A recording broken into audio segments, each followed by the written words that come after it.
But the primary goal is to find them permanent, long-term homes where, again, people can afford the food. I can't tell you, when we had the food bank at the shelter, it was to try to help people who had hard times.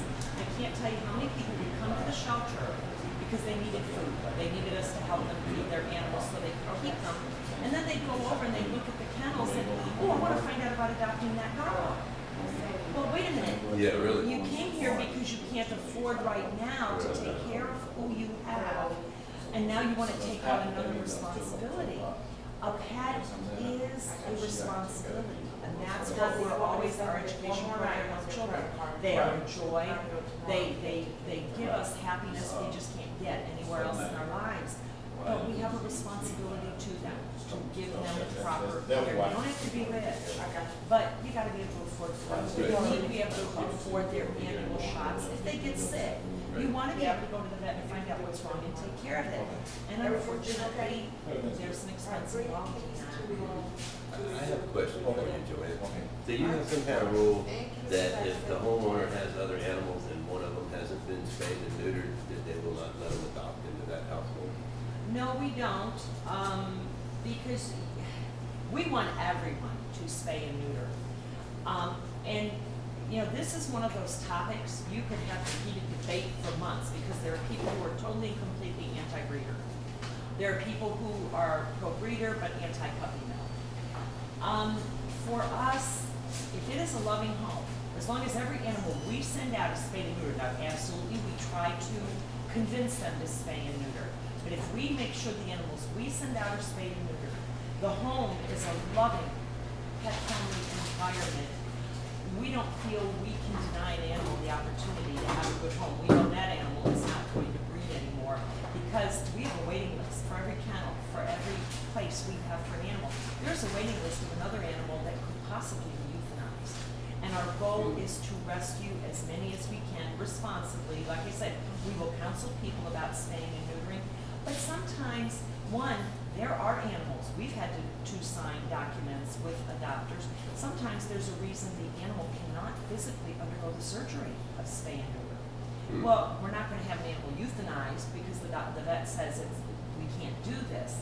So we try to monitor that the animal will still be put. We're extra careful that it's in a home that we're as sure as we can be that it will not be propagating more puppies or kittens. But sometimes there's medical reasons it can't be done, age reasons it can't be done.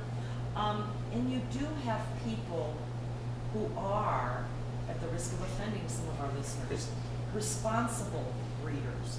Because you have people, part of the heritage of canines or cats are the breeds, whether it's Chihuahua, German Shepherd, labs for the C9, different things like that.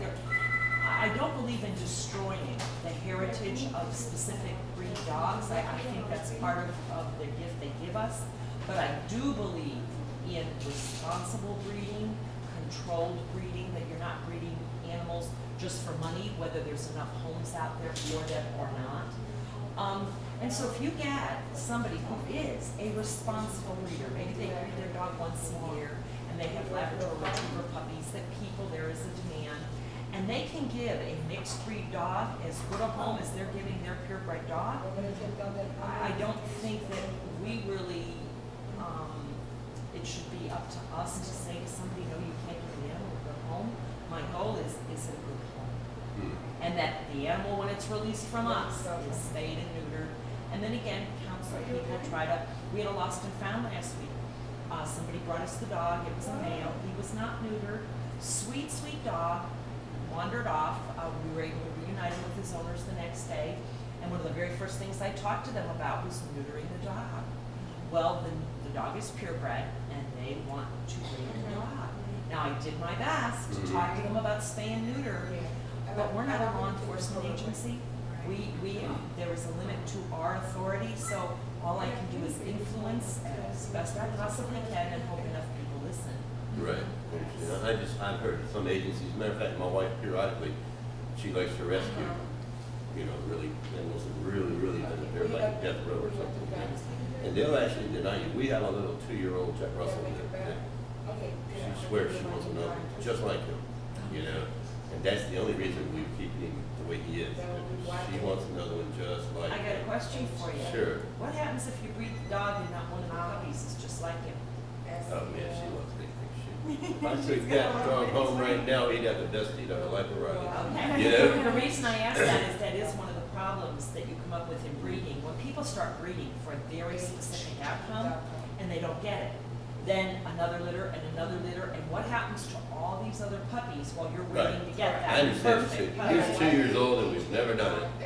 But the thing of it is, it's like, if you want to grow long hair, but you cut your hair short, it's going to take a long time. You know what I'm saying? It's one of the things where if we do it, then it'll never happen. You know what I'm saying? But just in case she ever does, is what it is. He's a gentleman.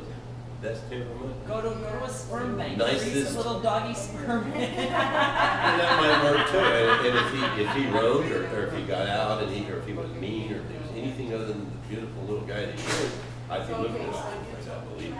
Right now, it's just, he don't bother anybody, he's perfect, he don't You get just sick. make sure he All my doesn't get females are around. spayed. Yep, and make sure he doesn't. And that's one of the issues, this dog with the lost and found. The reason he got out is he sensed a female in heat somewhere, and they have that drive to Right. reproduce. So a male or female that's not spayed or neutered is going to want to go out and roam more than a spayed or neutered pet.